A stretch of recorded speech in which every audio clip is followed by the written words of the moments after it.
cobrar a Deus. Por que eu estou passando por tudo isso? Por que eu sou o servo do Senhor e o Senhor deixa essas coisas se levantar contra mim? Aí entra uma série de coisas como essa, que a gente não tem que levar em consideração de jeito nenhum. Porque Jesus não enganou ninguém. Ele disse: no mundo tereis aflições. Mas ele falou de uma coisa muito mais forte do que isso. Agora tem que ter o quê? Bom ânimo. Mesma coisa que ele falou para Josué, nenhuma nem duas vezes. Que ele tinha que ter bom ânimo. Se ele quisesse chegar a algum lugar, ele precisava ser uma pessoa animosa, forte. Uma pessoa que sabia resistir às tempestades da vida. Aí eu quero abrir com você aqui no versículo de número 28. Você abriu o capítulo, né? Que é o 9. Nós vamos ler a partir do versículo de número 28. Nesse capítulo da Bíblia, nesse episódio que nós vamos ler agora, Jesus ele vai ensinar os seus discípulos a não serem dominados pelas suas fraquezas. E quando ele está ensinando os seus discípulos, tem uns momentos que ele fica chateado. É tipo o pai, né? Que ele está ensinando o filho, está mostrando o caminho para ele, mas tem hora que ele fala com raiva. Peraí, eu já estou te ensinando, não era para estar desse jeito. Era para as coisas estarem bem melhor. Já era para ter compreendido sobre essa matéria. Hã? Aí diz assim a palavra, capítulo 9 de Lucas, versículo 28. Vamos lá? E aconteceu que, quase 8 dias depois dessas palavras, tomou consigo a Pedro, a João e a Tiago, e subiu ao monte a fazer o quê? Se você ler os capítulos, se você ler o que aconteceu anteriormente, passaram-se ali mais ou menos uma semana depois daquela revelação que Pedro teve. Você lembra qual foi a revelação? Jesus perguntou: olha, o que as pessoas dizem que eu sou? O pastor pregou isso aqui há algum tempo atrás, não faz muito tempo. Aí o pessoal disseram, olha, os discípulos disseram, as pessoas dizem que você é Elias, é um dos profetas, que o Senhor é o Batista, o João Batista lá e tal. Mas e vocês? O que dizem que eu sou? Aí o Pedro se levanta: tu és o Cristo de Deus, né? O Cordeiro que havia de vir a esse mundo tirar o pecado do mundo. Ele entendeu isso, foi uma revelação de Deus para ele. Aí passa-se 9 dias, ali em média 8 dias, uma semana e pouquinho, e Jesus chama esse mesmo Pedro, juntamente com Tiago e João, e eles vão para o monte para fazer o quê? Para orar. A gente esteve aqui na quarta-feira, o pastor falou aqui, né? Todo mundo se retirava para suas casas, e Jesus se retirava para onde? Para orar. Ele ia para o monte, lá para o Monte das Oliveiras, ele ia buscar a direção, ele ia buscar a presença, para saber vencer o dia de amanhã. O dia de hoje eu venci, mas eu vou buscar forças para me vencer o dia de amanhã. Então até aí tudo bem. Vem o versículo 29. E estando ele orando, transfigurou-se a aparência do seu rosto, e a sua roupa ficou branca e muito resplandecente. E eis que estavam falando com ele 2 homens, que eram Moisés e Elias, os quais apareceram com glória e falavam da sua morte, a qual havia de se cumprir em Jerusalém. E Pedro e os que com ele estavam, carregados de sono, quando despertaram, viram a sua glória e aqueles 2 homens que estavam com ele. E aconteceu que, quando aqueles se apartaram dele, disse Pedro a Jesus: Mestre, bom é que nós estejamos aqui e façamos o quê? 3 tendas, uma para ti, uma para Moisés e uma para Elias. Não sabendo ele o que dizia. Preste atenção no detalhe, porque nós já devemos ter ouvido essa mensagem. Eu particularmente já preguei essa mensagem aqui, sobre esse texto em si, só que numa conotação diferente. Nós vamos falar aqui hoje sobre ele dominar suas fraquezas, saber dominar suas fraquezas. Quando Jesus chama eles para aquele monte, ele chama eles para orar, eles buscarem direcionamento para o próximo dia, sobre as coisas que teriam de suceder, que iriam suceder, que iriam aparecer diante deles, que eles precisavam ter direção de Deus para resolver problemas, porque iria aparecer. Aí ele está lá, aí ele começa a revelar algumas coisas, ele transfigura o seu rosto, vem aquele rosto resplandecente, e ele começa a se revelar para os seus discípulos. Só que a Bíblia traz um detalhe muito interessante. Como é que os discípulos estavam? Como é que eles estavam? Vamos interagir, pessoal. Eles estavam como? Como que dormindo. Eles estavam assim, naquela oração, não é igual algumas pessoas quando vêm para a vigília, que quando dá 3 horas da manhã, né? A hora mais pesada, 3, 4, aí depois já chegando pro final, já vai ficando mais leve, né? Mas de 3 ali, 2h30, 3, 4 da manhã, as pessoas já começam a ficar capengando assim. Por isso que a gente tem que estar levantando as pessoas, orando, louvando, para depois voltar de novo, para ninguém dormir, né? Para não deixar a peteca cair. Aí Jesus está ali naquele momento de consagração, naquela vigília da madrugada. Aí ele começa a orar, começa a buscar, aí o rosto dele se transfigura. Os discípulos estavam assim, dormentes, dormindo, não conseguiram entender, perceber com clareza o que Jesus estava querendo transmitir para eles. E aí é que entra o primeiro problema, gente. Você sabe por que muita gente não consegue resolver os seus problemas e porque as fraquezas se tornam mais fortes do que elas? Porque na hora que Jesus quer revelar algo, essa pessoa não consegue enxergar. E eu falo isso da palavra. Amém? Você está em casa. Imagina aí que você vai separar um momentinho para meditar. Não sei se acontece só comigo, mas tem hora que eu estou meditando ali, que vem aquele sono, que vem aquela fraqueza. Ontem eu tentei sentar ontem de noite em casa, né? Cheguei mais cedo, cheguei mais 5h30, 6 horas em casa. Agora eu vou sentar um pouquinho aqui, já tinha brincado com os meninos, jantei, vou sentar aqui para meditar. Quem foi que disse que eu consegui? Veio aquela fraqueza, e depois eu disse, está amarrado isso aqui não é físico não. Eu não carreguei pedra hoje. É claro que eu estive atento, eu estive o tempo todo, durante o dia atento às coisas que iam acontecer, fica muito percebendo tudo, para não deixar nada passar, e às vezes ainda falha, né? Ainda deixa passar alguma coisa, aqui no atendimento durante o dia. Então, eu sentei um pouquinho, disse, agora eu vou meditar. Vem aquele sono, vem aquela fraqueza, é algo da natureza humana. E tudo isso vem para tentar roubar aquilo que Deus quer revelar para nós. Se nós não pararmos com essa fraqueza espiritual, com esse sono espiritual, nós não vamos conseguir enxergar as direções que Deus tem para nos dar, para a gente vencer os problemas de amanhã.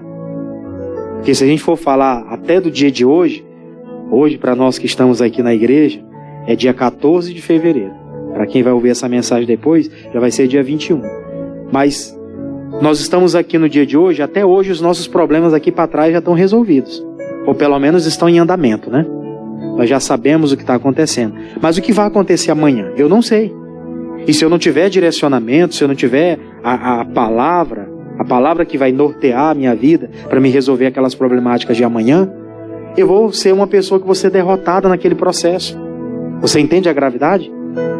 Esses mesmos discípulos ali na frente, eles teriam que passar por algumas situações, eles seriam colocados à prova diante de algumas situações e eles seriam reprovados. Mas por que eles seriam reprovados? Porque naquele dia que Jesus estava se revelando para eles, eles não conseguiram se manter atentos.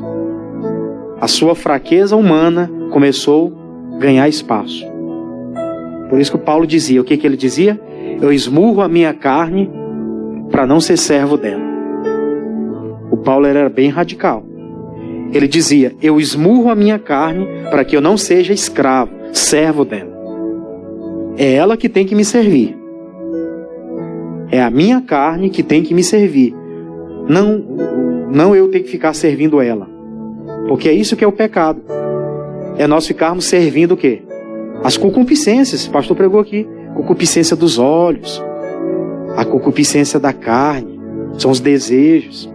São as coisas que eu vejo, a minha carne quer, e eu vou lutar para fazer aquilo, porque ela quer. O Paulo dizia o contrário. Eu esmurro. Eu pego a minha carne e faço o que com ela? Eu coloco ela para sofrer um pouquinho. Para que ela não se ache dona. Mas quem é o dono é o Espírito de Deus que habita em mim. Por isso que ele dizia, não vivo mais eu, mas Cristo vive em mim. Ele dizia isso da boca para fora? Não.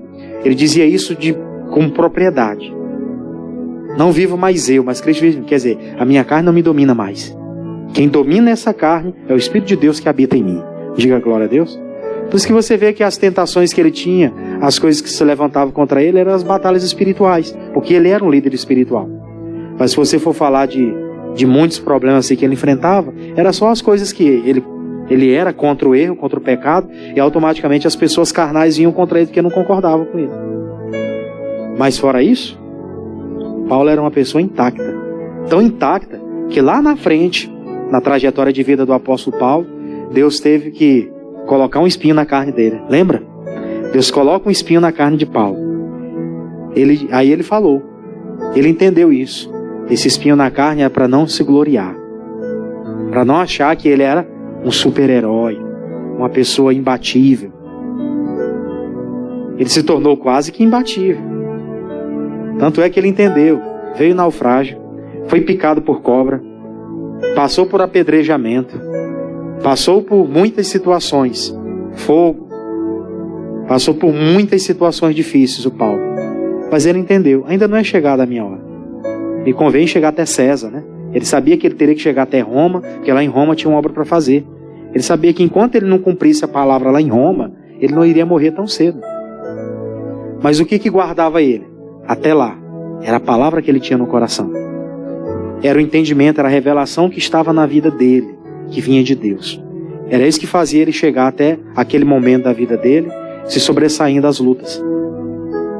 Aí voltando aqui a questão dos discípulos, eles estavam lá, meio que dormentes. Aí quando tem aquela visão, aparece ali naquela visão, a figura de dois personagens da Bíblia da Antiga Aliança, que eram Moisés e Elias. Esse mesmo Pedro, que depois foi falar que era bom que façamos 3 tendas, uma para ti, uma para Moisés, uma para Elias, foi o mesmo Pedro que há 9 dias atrás, por isso que eu falei para você guardar, que há 9 dias atrás, ele tinha falado, tu és o Cristo. O que as pessoas dizem? Umas dizem que o senhor é Elias, que o senhor é um dos profetas. Mas o que vocês dizem? Tu és o Cristo. Há 9 dias atrás ele tinha falado isso. Agora ele não entende muito bem, tem aquela percepção daquela visão, e ele começa a falar. É bom que façamos aqui 3 tendas, uma para ti, uma para Moisés, uma para Elias. Mas Moisés e Elias já não existiam mais. Por que tinha que fazer tenda para eles? Aquela era uma visão espiritual, e ele entendeu que era o quê? Era física. Ele entendeu que era física. O mesmo homem espiritual que há 9 dias atrás tinha tido uma revelação grande de Deus, era o mesmo homem espiritual que estava cometendo um grave erro aqui agora. Tudo porque no mundo espiritual ele cochilou. Ele falhou com relação à sua vida espiritual. Não ficou atento. É isso que faz muita gente perder, gente. Não é o pecado. Não são os pecados que às vezes destroem a vida de alguém. Às vezes é o pecado. Mas não podemos generalizar. Nem tudo é o pecado. Às vezes é uma falta de atenção. É a falta de conhecimento. A falta de buscar esse conhecimento. Que faz muitas pessoas sofrerem. Não é à toa que ele falou. Conhecereis a verdade. Tem gente que não comete pecado nenhum, mas vive uma destruição total na vida. É falta de quê? De conhecer. É falta de entender os seus direitos. E se a gente for falar de direitos aqui, nós aqui que estamos na Igreja da Graça, principalmente quem já está há alguns anos, nós sabemos muito bem quais são os nossos direitos. E ninguém rouba isso da gente. Diga graças a Deus. Quem está em Cristo já há um tempo já sabe quais são os seus direitos em Cristo. E só precisa ficar fazendo o quê? Rememorando isso sempre, em oração. Sempre atento à palavra que vai ser ministrada, porque ela vai me preparar para o dia de amanhã. Ela vai me preparar para o dia de amanhã. Tem coisas que você vai ouvir hoje que não tem nada a ver com o que você está enfrentando agora, mas está te preparando para amanhã. O pastor pregou aqui, está com alguns dias, acho que foi o terceiro domingo de janeiro. Ele falou lá sobre Jesus ter ficado triste com a morte de João Batista. Quem lembra? Ficou triste com a morte de João Batista. Depois disso, muitas pessoas vieram conversar conosco. Pelo menos umas 5 pessoas conversaram comigo. Aquela mensagem daquele dia me preparou. Eu perdi pessoas e eu estava na mesma situação que Jesus estava sentindo lá quando perdeu João Batista. Deus preparou a pessoa ou não preparou? A palavra foi naquele dia, ninguém na minha família morreu. Não foi para aquele dia. Mas alguns dias depois sucederam algumas situações. E se a pessoa não tem a palavra no coração para seguir a vida? Temos que paralisam ali. Temos que ficam estáticas ali, não vão para frente de jeito nenhum. Não vão conseguir chegar. Tem gente que se desestimula na vida por conta de situações assim. Parece até que Deus não está ouvindo ela, e está. E Deus nos prepara, gente. Então, se Ele está preparando aqui, Ele estava preparando aqui Pedro, Tiago e João, que eram os mais próximos, deixou os outros 9 lá. Se tivesse coisa lá para resolver, eles tinham que estar lá para se preparar para resolver. Leva eles para mostrar algo maior para eles. Mas eles não entendem. Aquilo era uma representação da lei, que representava lá o Moisés, e Elias, que representava os profetas. Foi o último dos profetas que morreram. Representava os profetas. Então eram 2 representações. E ele vai falar de algo físico. Ele não parou para esperar, para entender o que Jesus ia tratar com ele acerca daquele assunto. Ele não esperou. Ele foi logo de forma precipitada, achando que já sabia, e pecou na sua conclusão. Como às vezes fazemos. Deus quer revelar algo, Deus quer mostrar algo. Não ficamos atentos, perdeu, passou. Você vê que depois que ele falou isso aqui, aí vem o versículo de número 34. Olha só. E dizendo ele isto, veio uma nuvem que fez o quê? Que os cobriu com sua sombra. Então, entrando eles na nuvem, temeram. E saiu da nuvem uma voz que dizia: Este é meu filho amado, a ele ouvi. Tanto é que Jesus, que provavelmente ia falar alguma coisa para eles, ia transmitir algum recado para eles, não fala nada, porque ele viu, ele não entendeu. Passa. E tem coisas que, se nós não entendermos agora, vai passar, não volta mais, gente. Tem coisas que, se nós não ficarmos atentos com relação à nossa vida, aquilo vai passar. Depois nós vamos ser pegos lá na frente. E a pessoa vai ser pega e dizer: eu fui pego de surpresa. Mas Deus tentou avisar. Amém, gente? Precisa ficar muito atento. Precisa ficar muito ligado para não perder aquilo que Deus está preparando. Porque, seguindo mais, versículo 36, o próprio Deus que falou com eles, lá do céu. Eles entraram naquela nuvem, ficaram ali, e Deus falou com ele: esse é meu filho amado, só ele você deve ouvir. Quer dizer, a lei e os profetas, já passou esse período. Eles estão lá, ficou lá. Agora nós precisamos atender o quê? Ao Filho, a nova aliança. Era isso que ele estava tentando transmitir. Eles perderam. Aí vem o 36. E tendo soado aquela voz, Jesus foi achado o quê? Só. Eles calaram-se, e por aqueles dias não contaram a ninguém nada do que tinham visto. Eles não contaram, agora eles ficaram quietos, né? Na hora que era para falar, na hora que era para ficar quieto, eles falaram. E na hora que era para falar, eles se calaram quietos. Ficaram quietos. Ou seja, fizeram totalmente diferente. Por isso que a Bíblia diz que aquele que é precipitado peca. Nós temos que saber muito bem os tempos, as estações, ficar ligado com Deus. Que Ele vai separar tudo, Ele vai preparar todas as coisas. Ele vai ditar as regras da nossa vida. Ele vai dizendo como é que as coisas vão funcionando. A gente só precisa ficar como? De olhos abertos, de ouvidos atentos aqui e ligados com Deus. Porque Ele vai falar. Aí o tempo passou, vem o versículo 37. Falei que eles iam entrar numa prova, né? Versículo 37. E aconteceu no dia seguinte que, descendo eles do monte, lhes saiu ao encontro uma grande multidão. E eis que um homem da multidão clamou dizendo: Mestre, peço-te que olhes para o meu filho, porque é o único que eu tenho. E eis que o espírito toma e de repente clama e despedaça e até espumar, e só o larga depois de ter quebrantado. E roguei aos teus discípulos que expulsassem, mas não puderam. E Jesus, respondendo, disse-lhe: Ó geração incrédula e perversa, até quando estarei convosco e vós sofrereis? Trazei-me aqui o teu filho. Isso aqui nós já comentamos algumas vezes, mas nunca é demais, a palavra vai sempre se renovando. Naquela ocasião, eles foram colocados à prova. Os 9 lá, né? Os outros 9. Que nunca apareciam. Na hora que chega lá um homem, procurando, chega ali na tenda, Jesus ainda não tinha voltado do monte, tá lá aqueles discípulos, ele começa: ó, meu filho tá assim, tem hora que ele se joga no fogo, hora na água, o inimigo joga ele na pior das situações. Me ajudem, por favor, é o único filho que eu tenho.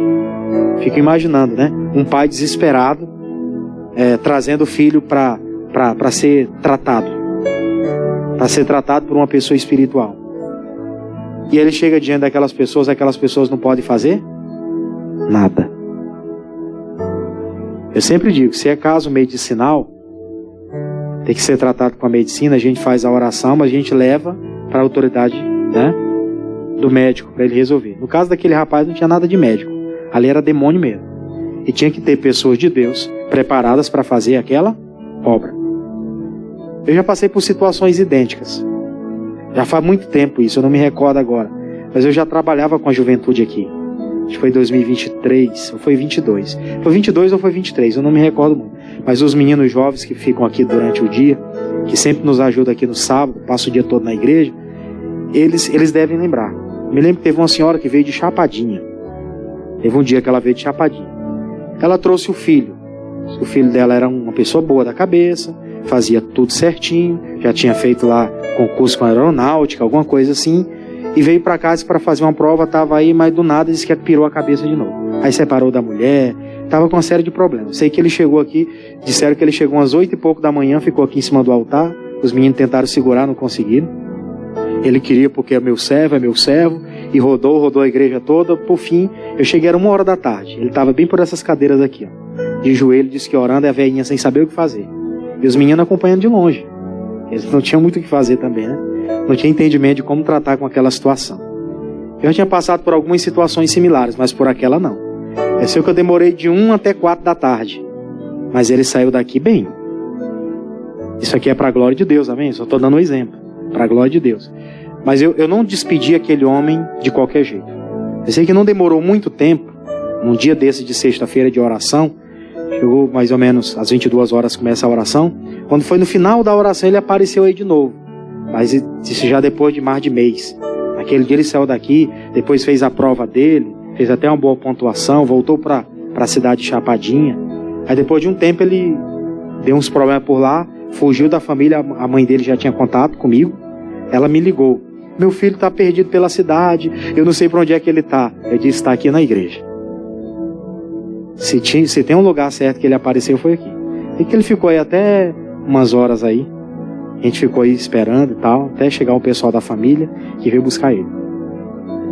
Mas ele já estava mais bem lúcido, né? Já estava bem lúcido, mas chegou bem perturbado também naquele dia. A oração era às 22, chegou no meio da oração, ficou ali por trás ali, tipo, queria invadir a igreja, o pessoal ficou meio assustado. Não, um caso que a gente já conhecia, a gente foi lá, atendeu. Mas entenda a questão, a gente não pode despedir as pessoas de qualquer jeito. Se chegar até nós que somos pessoas de Deus, nós temos que ajudá-las. Isso é dentro da nossa casa. Amém, gente? Eu não preciso colocar uma farda de pregador, de obreiro, para me achar que eu tenho que expulsar algum tipo de demônio. Isso aqui é uma coisa que nós, como pessoas espirituais que somos, estamos ligados com Deus, nós identificamos. Expulsão, o demônio, sai dele agora. Às vezes não falando na frente da pessoa, que a pessoa entende, você está falando com ela, né? Ela é carnal, ela não é espiritual. Então, às vezes ali, nas escondidas, unge, ora, consagra e diga, o demônio vai soltar a vida dele agora. Se tiver contato com a pessoa e ela aceitar, faz uma oração, determina. Não fica com medo não, porque a autoridade está no nome de Jesus. Nela todo joelho tem que se dobrar, inclusive o demônio. Se ele se levantar, ele tem que ficar de joelho lá. Não tem autorização para tocar na sua vida não. Mas o que eu quero dizer para você, aqueles discípulos não puderam expulsar. Na hora que eles passaram pela prova, eles não sabiam o que fazer. E tudo porque não guardaram o ensinamento que Jesus estava dando. Esse aqui é o maior problema. Ficaram fracos. E gente fraca, irmão, vai sofrer. Porque na presença de gente forte, ela se renova. Mas quando não tem ninguém do lado, ela enfraquece de novo. Na continuação, eu vou pular um pouquinho com vocês. Vou para o versículo 46. Porque do versículo 40, do 42, né, até o 45, eles ficaram ali conversando, perguntaram por que eles não puderam expulsar. Aí Jesus explicou que tinha que ter consagração, jejum e oração, aquela coisa toda. Aí passa um pouquinho, vem o versículo 46. E diz assim, ó. E suscitou-se entre eles uma discussão sobre qual deles seria. Olha a preocupação deles. Você entendeu por que eles não puderam expulsar o demônio? Porque ao invés de se preparar, ao invés de estar ligado com Deus, para ajudar as pessoas, para serem usados por Deus, para serem beneficiados também por aquela unção de Deus que estaria sobre a vida deles. Eles estavam preocupados com o quê? Quem é que vai ser o maior? Uma preocupação boba. Porque quem vai ser o maior, quem vai ser o menor, isso aí pertence a Deus. Amém, gente? Isso é uma coisa que não está no alcance da nossa mão. Melhor coisa é você ser menor, que você vai ser menos cobrado. Quanto mais você vai crescendo, maior vai se tornando a cobrança. Se tiver que fazer uma escolha, seja simples. O seu julgamento vai ser bem mais simples. Acredito que o julgamento dos grandes líderes vai ser pesado. O julgamento das pessoas que são autoridades máximas vai ser muito mais pesado que o nosso. Por isso que a gente deve fazer a nossa parte, ficar em paz. Fazer o simples. Jesus queria que eles fizessem o simples. Eles estavam preocupados com o quê? Quem é que vai ser o maior? Pedro, Tiago, João, Bartolomeu, Felipe, Tomé? Bobeira. E falando com sinceridade, tem gente que está perdendo tempo com essas bobeirinhas hoje. Deviam estar ligados em quê? Naquilo que Deus está falando, nas revelações que Ele está me mostrando. Eu vou ficar atento. Deus está me mostrando uma direção, Deus está me dando uma palavra, Ele está me trazendo uma orientação. Está acontecendo determinadas coisas, eu ouvi a palavra, Deus tratou comigo sobre isso, então eu vou ficar ligado com Deus aqui. Quem será que vai ser o maior? Hã? Quem será que vai ganhar? Quem será que passou? Fica aquelas coisas, se preocupando com os outros e se esquecendo de si mesmo. Aí Jesus vai falar uma coisa muito séria, para a gente terminar. 47. Mas Jesus, vendo o pensamento do seu coração, dos seus corações, tomou o menino e pô-lo juntos a si, e disse: qualquer que receber este menino em meu nome, recebe a mim. E qualquer que receber a mim, recebe o que me enviou. Porque aquele que entre vós de todos for menor, este mesmo é. Acabou-se a história. Amém, gente? Acabou-se a história. Por isso que eu falei lá no princípio. Pedro recebe aquela revelação: tu és o Cristo. Ficava ligado. Eu já entendi que ele era o Cristo. Ele revelou essa palavra. Depois Jesus falou para ele: pois tu és Pedro, sobre essa pedra, sobre essa palavra, vai edificar a minha igreja. As portas do inferno não prevalecerão contra ela. O que ligar na terra, ligado no céu. Todas essas revelações ele recebeu de Deus. Era para ele ficar o quê? Ligado agora. Jesus falava algo, era para ele guardar no coração e ficar atento aos acontecimentos. Só isso. Mas ele tem aquela revelação. Moisés, Elias, Jesus, ele estava meio que não entendeu, dormindo, cansado, sobrecarregado das coisas da vida. Não consegue entender. Vamos preparar 3 tendas. Acabou com tudo bem ali. Jesus não fala mais nada. Deus vem do céu e diz: só ouve a Jesus. Esquece de Moisés e Elias. Aí quando eles são colocados à prova, não consegue expulsar os demônios. Aí Jesus fala: tem que consagrar, tem que ter jejum, tem que ter oração. Tem caixa que só sai assim, você tem que estar se consagrando. Aí ao invés de ficar se cobrando, eu vou lutar, Deus vai ser comigo. Quem é o maior? Jesus pega uma criança, traz o meninozinho e coloca no meio. Se você recebe uma dessas crianças, se você recebe uma criança dessa, você recebe a mim. Se o coração de vocês for igual ao coração dessa criança, você é grande no reino dos céus. Amém, gente? Então eu quero orar junto com você em cima dessa palavra hoje. Quantas revelações Deus já nos deu? Muitíssimas, pastor. Eu particularmente posso dizer para você que eu estou cheio. Cheio de boas mensagens. Todos os cultos que às vezes o pastor está pregando, às vezes o pastor Nonato prega no outro culto, o outro pastor Charles prega, o pastor Souza. Às vezes a gente está ali, está sempre ouvindo aqui do lado. Mensagem é o que não falta, palavra é o que não falta. Estamos cheios. Mas na hora de colocar isso em prática, é aí que mora o perigo, né? Tem gente que está sendo reprovada. Eu quero orar com você em cima disso hoje. Não se deixe dominar pela fraqueza. Você tem coisa que está impedindo você de entender o recado. Você está, parece que, recebendo o recado, mas parece que está entrando por aqui, sabe? Eu não consegui entender nada. Tem que falar com Deus. Deus, acaba com essa sonolência aqui na minha vida. Preciso entender, porque no dia de amanhã o Senhor está me preparando para algumas coisas. Eu não quero ser reprovado como os discípulos foram. Eu não quero entrar depois em conversas que não era para entrar. Eu não quero entrar em assuntos que não era para estar entrando, porque Jesus estava preparando eles. Depois disso aqui, eles foram para a aldeia lá dos samaritanos. Os samaritanos não recebem Jesus. O que eles dizem? Tava João e Tiago. O que João e Tiago falam? Senhor, o Senhor quer para a gente orar, para descer fogo do céu e consumir eles? Jesus falou, mas de que espírito vocês são? Né? Peraí, eu já expliquei para vocês. Por isso que eu falei, eles recebiam o recado, mas é como se estivesse sentado aqui. Vai lá para a aldeia dos samaritanos, Jesus começa a pregar, começa a falar, começa a andar ali por aquela caminhada. Precisa de uma estalagem para dormir, né? Vamos passar aqui pela aldeia dos samaritanos, já está de madrugada, está de noite, vamos descansar. No outro dia a gente segue a estrada. Eles batem nas portas, não deram estalagem, porque eles eram judeus, e judeus samaritanos não tinham contato.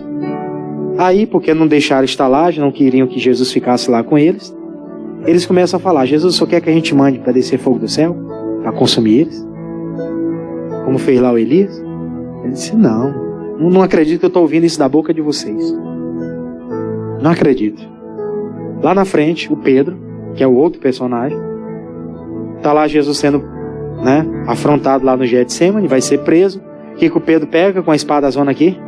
Na orelha do soldado lá e tora a orelha do soldado. Aí Jesus pega a orelha do soldado, coloca no lugar de novo e fala para o Pedro, com a espada você está ferindo, com ela você será ferido. Parece que durante toda aquela caminhada eles não entenderam nada, gente.